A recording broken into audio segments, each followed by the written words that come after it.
All right, guys. Thank you so much for clicking in to Lip Smack in the podcast. I'm so glad that you clicked in and decided to stick in with us. We are planning on having a really, really good show today, and we're super excited because we have a special guest. Her name is Adrienne Wilson, and she is the founder of feedoursoul.org.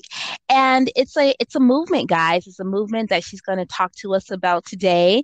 She's a chef, she's a gardener, she's a food justice advocate, and she's a wealth of information. So we're going to go ahead and open up a conversation with her. So I'm really excited. Let's go ahead and get this started. We have the beautiful Miss Adrienne Wilson. Thank you so much for joining the show today. Thank you so much, Dawn. I appreciate you having me on. This is so great. Oh, I know, right? Let me tell the people a little bit about how I met you. Do you remember that? Do you remember the networking event that we met? Yeah, I do. I do. With George Fraser. Yes, with Dr. George Fraser. It was a nice event. Yeah, we were at this networking event, and they gave the people who were there an opportunity to go to the front of the room and share a little bit about what they do, what their business is, what they do in the community. And Adrienne was one of the business owners that went to the front and shared what she did. I was actually taking pictures of you. I don't know if I got a really good clear one, but I was snapping away, snapping away. And she opened. And you went up there too. Yeah. You were like one of the first ones up. You jumped up there. Yeah, you know me. I'm big ham. Camera, action, let's go. Oh, yeah. And so, when she went up there, it opened my eyes to something that I didn't even think was certain things that were possible. So today she's going to share with you guys, the listeners, some things that you probably didn't even think or, was possible. So, Adrienne, can you open it up and tell us about the movement? Absolutely. So Feed Our Soul is a restorative organization. We really focus on bringing direct and natural food supply to communities that are suffering from food insecurity and food desert environments. It's pretty interesting. I got into this because I experienced it myself. I was living in the Bronx when in my early 20s. And, I had to travel so far in order to get fresh and healthy. And I myself lived in a food desert. And, when you're living in, you just think that's the way of life. I have to travel outside of my community in order to get food. But however, that should not be the case. And we have come accustomed to living that way when other communities don't have to live that way. And so I am bringing awareness to our communities to let them know that instead of having to travel to the grocery store, how about we learn how to grow our own food and be self-producing people so that we can have direct access to fresh food anytime that we need it. Nice. Okay, so I guess that has a lot to do with one of the coin terms that you guys use on your site, solutions to end wellness disparity. Exactly. So a wellness disparity is essentially the numerical difference between one community compared to a next. So it takes in many factors such as the economic status, the home status, the education status of certain living areas, and it analyzes them, and there is a distinct difference. And the main point is that some communities just have access to fresh food. It's been researched and scientifically proven that it is directly connected to their access to fresh food. And so that is what a wellness disparity is. And it really creates this cycle that's very hard to break. If there's a cycle of poverty, and there's a cycle of eating poorly, and this cycle of bad habits, which is why we are, so linked to generational trauma that, our Black communities are suffering from. So what I do is really try to help us break out of that cycle. And the way that I think breaking out of that cycle is through education and really teaching us how to connect with the ground again, really reconnect with nature. and learn how to produce our own food. And once we do that, there is an incredible transformation that happens to our self-esteem, to our self-awareness, to our physical bodies, to our mental, cognitive development. Is truly life-changing.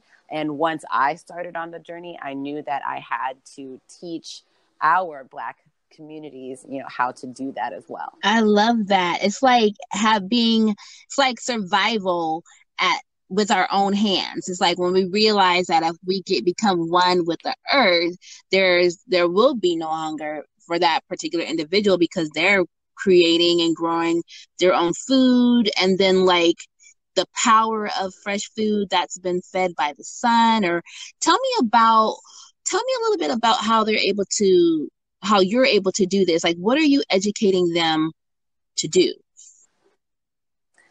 Okay, so I really teach you how to grow your own food. And so one of the biggest issues that have to do with food deserts is that we don't have any space or also, excess resources in order to have a full-blown agricultural traditional garden.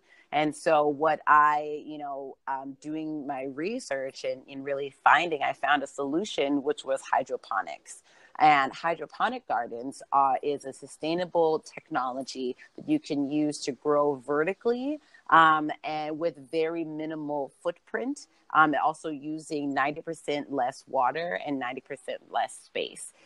So I found this as the perfect solution, for urban areas and, for communities that only have a balcony of space that they can really use. But in that one balcony and learning how to grow vertically, you really transform your whole home environment because you have access to food directly there. And then once you have the garden, so what I do, I connect people with gardens. I also, plant them in schools as well. And then I teach you how to grow your homegrown produce. So then we're saying, okay, so you decided that you want to grow kale, you want to grow tomatoes, you want to grow mustard greens and collard greens and spinach. So how are we going to use these 5 ingredients in your daily routine, in your daily life, so that you learn how to cook the food that makes you feel good, right? That's the key, is teaching you how to do it. It's a choice. It's really a choice about if you're choosing health or if you're going to choose to be stuck in an environment that you can control, but it's up to you to make that choice. Let me ask you this. When you mention, just for visual purposes, when you say growing it vertically, like as opposed to having rows of planted plants, you're saying just grow it straight up. Like, are we talking like beanstalk? Like, you know what I mean? What's going on here? So let me explain the hydroponic technology. Yeah, I'll do as the best description I can. So on the bottom is a reservoir, right? That's in a U-bowl shape. That also is attached to wheels, so it's very portable and it's movable, which I love about it. And that reservoir can fill up to 20 gallons of water. Then on top of it is a reservoir head and then cylinders that build together like a tower. Okay. And then on this tower, there are different ports that are along the tower. In one tower, you can grow up to 40 different types of produce because there's 40 different types of ports on each tower. And then so they stack high, right? So you can grow it as high or as small as you would like to. So you can, start with 15, you can go to 20, or you can just go ahead and do the whole 40. And then you do the seedlings, which is what I do, my service. I do a seedling and I do the sprouting and make sure that your produce is up and running. And then we plant it and install it together in your home. And then we usually put it, in a sunny space. They do function indoors or outdoors. They flourish better outdoors, but they can function indoors as well. And then you just plug it in. And there's a pump that's in the bottom of the reservoir that shoots water up Mm-hmm. through the tunnel, and then it trickles on down and it waters your roots and your plants. And then it reuses that water and cycles over and over again until 100% of it is inside the plant, being used for nutrients. And then you just fill up the reservoir. Wow. Okay. So you said until 100% of it's filled, what happens? Then the pump pumps it up, right? It pumps up and then trickles down. It pumps up and it trickles down. And there's a timer that is on it, which is also fantastic, because you can turn it on, you can turn it off.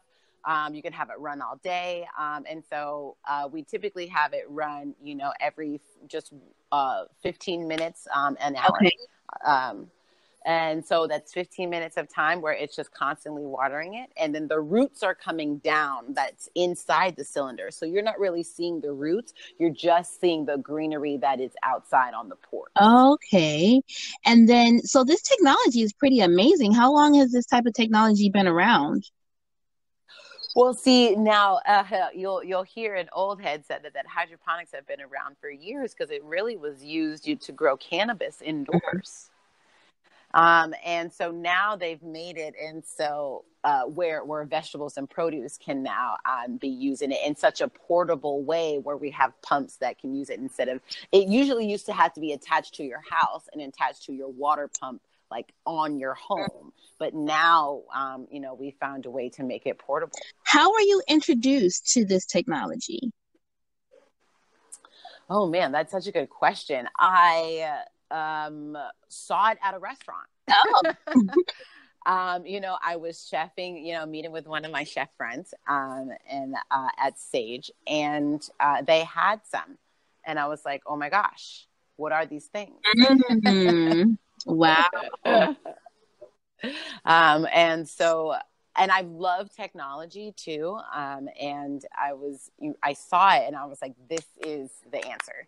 I was like, this is it. And so now it's about how do we get this technology into the right hands and into the right people so that they can effectively, impact our environment. And that's what I work to do now, right? Is bringing the technology to that, because it is an investment and it is difficult for people to commit to it. And so I work together in my nonprofit so that companies and brands and organizations can then give this program to the people who really need it. Well, okay. Is the I want to call it a tower for some reason. The tower. Mm-hmm. Is it cost friendly, or is that why?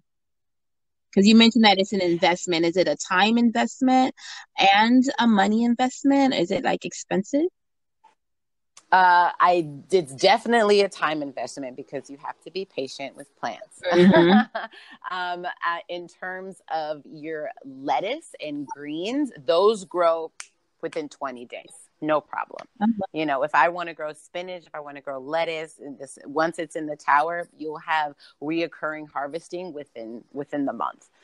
In terms of longer things like tomatoes or peppers or, vegetables, those do take a little longer. So you might say why is it just leaves? But then all of a sudden you'll forget about it. And then boom, you'll have tomatoes just like that. So it really takes a lot of the guessing game out of gardening, which is what I love. It 100% will produce. It will produce year round. And so that's why I say it's an investment for sure, because you have to definitely take the time and definitely be patient with it in order for you to reap the benefits. But once you do start reaping the benefits, you save so much time and money. So, so basically, one of these towers can go into a classroom then. Yes, absolutely. And that is my favorite part of my job. Oh, good. So, yeah. Is taking it to these kids and really showing them that this technology exists, and having them interact with the plants and interact with the machine. It's incredible.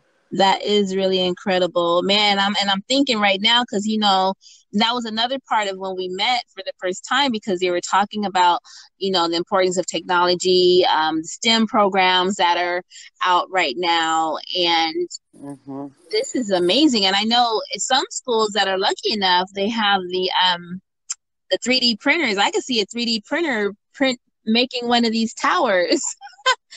Oh my Crazy, gosh, bro. that would be Wouldn't incredible. it though? That would be incredible. And it's so, I love really having the students ask questions about it, and really think outside of the box. Like, how can we make this smaller? How can we make this more portable? How can we make it more sustainable? Right? It's about asking those questions and pushing those boundaries of innovation, so that our kids know, how to create a better future for themselves. Right. Um, when I was looking, you're so right. And I'm thinking about what I saw on your website when it talks about team. It mentions that you guys have a culinary team. So is the culinary Mm-hmm. team who goes out to the schools? Is it you? Is obviously you're part of that team. What does the culinary team do? Right. So the culinary team does go out to the schools, and we we harvest from the garden, Mm-hmm. and then we teach a culinary class to the students. And so we're getting the produce and saying, okay, what can we make with lettuce and tomatoes and mint and lemon, and let's use our brains and figure out what we can make with the food that we have available to us. And it's about teaching that life skill, right? About how to use your environment to the best of your ability, but eat and make the healthiest decisions possible. Yes. You guys also talk to people like how you're saying, making the best choices possible when it comes to nutrition, right? And value of nutrition. Mm-hmm. Do you guys help? Like, for example, take me for example. I'm like, oh my God, like just an hour ago, I just bought a bag of mini Reese's cups because they were on sale. I don't know, but but obviously, you have to incorporate good stuff into our diet. So, is that something that you guys educate on as well? Absolutely, absolutely. And so it's important to know that it is where you are, in wherever you are in your health journey. It's okay where you are, and that's where we take the time to study your relationship with food, right? Because that's really where it begins. What is your relationship with food? How do you treat food? How do you think about yourself with food? How did your parents treat food, right? What is your food environment? How often you go to the grocery store? It's looking at those habits Mm-hmm. first and understanding where those came from, and then making small implementable goals and life habit changes so that you naturally start choosing health. You naturally start making decisions where you say, hey, I want a snack, and your eye doesn't see that stuff anymore. All it sees is the only stuff that's good for you. It's making a change mentally first. So that's where we would begin on that journey. And then once you get it, that's where I'm saying it's a permanent transformation. Once it clicks, and it will click. It clicks on everybody. Right. Because it's like it's Once innate. it clicks, then you will. It's innate. It really is. It's just wakening up to it, and owning it, and not being afraid of saying, okay, yeah, I'm gonna only eat the things that are good for me. Period. Which we should all deserve to do. Yeah. So I get it. We want to feed our bodies, we want to feed our mentality, we want to feed our empowerment, knowing that Mm-hmm. if we connect our mind, our mentality, our bodies, our hands, our work ethic, everything that we have going on, we can create nutrition. And not only can we create nutrition, we can break down barriers, we can Mm-hmm. make people feel better about what's going on, because now that you can grow vertically, now a person doesn't feel bad like, well, I want to grow, but I don't have any space. And you're like, okay, Mm-hmm. well, you can put it outside or you can put it on the inside. And you're like, okay, well, I'm not going to grow enough. Okay, well, there's a lot of ports, and you'll be able to, once those greens start coming in, it's going to rotate every 20 plus days, and you'll have all this stuff. So there's really no excuses as to why it can't be done anymore. Right. Exactly. There's so many ways ways and things to help you choose health. And that is what Feed Our Soul is here to do, is to help you make that choice. And we're here every step of the way. Nice. Now, how do our viewers find you? I know you have an Instagram. Yes.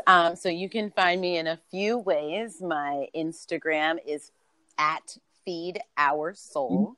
One word, no special things.